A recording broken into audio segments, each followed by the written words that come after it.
Hey everyone, welcome back to SDL. I'm Mitch A's. And I'm Greg Vinogradsky. And on today's episode, we're going to be talking about the recent Supreme Court decision involving student athletes and the NCAA. Now, this was a class action lawsuit that was filed by a number of former Division I athletes against the NCAA, as well as a number of conferences. The decision and the case was involving a challenge to the limitations on compensation for student athletes.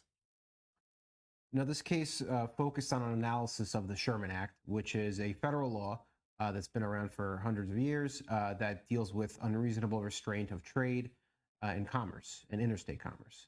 And the majority of the decision evaluated whether the NCAA was acting as a joint venture, which they conceded they were, and acting as a monopoly power, which everyone pretty much agreed that they were. The real issue becomes whether there's exceptions to the restraint of trade under their monopoly powers and under the Sherman Act, whether that's unreasonable. There's been a prior decision from 1984 regarding the Board of Regents and how the NCAA structures their television rights and television deals to broadcast certain games on certain networks at certain times, to the possible detriment of other schools and other conferences and divisions, which may get less viewership. So what happened with the Supreme Court's decision?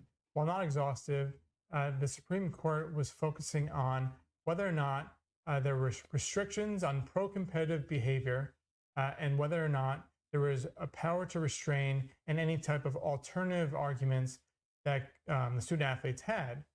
So the NCAA is focused on enforcing their limitations pursuant to their bylaws and guidelines through punishments and violations.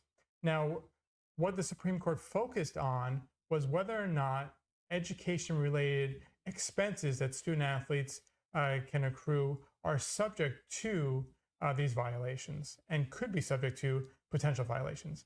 So the Supreme Court, in a very narrow decision on this discrete issue, found that the student athletes were entitled to receive education-related expenses and that there was no cap for that.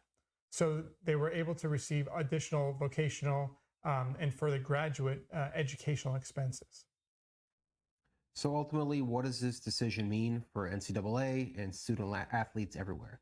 Well, right now it doesn't mean much because, as usual, the Supreme Court focuses on a narrowly tailored issue and tries to issue an opinion focusing just on that issue. And this issue was educational related benefits. So you're only going to see this impact that type of benefit, which could be graduate tuition, computers for athletes, that type of thing. But you're not going to see this really impact right now things such as endorsement deals or direct compensation to the athletes from the school or from the conference. However, what this does is it sets a path for future challenges to NCAA decisions to restrict payment to student athletes. And I do anticipate, moving forward for many years now, there will be these challenges.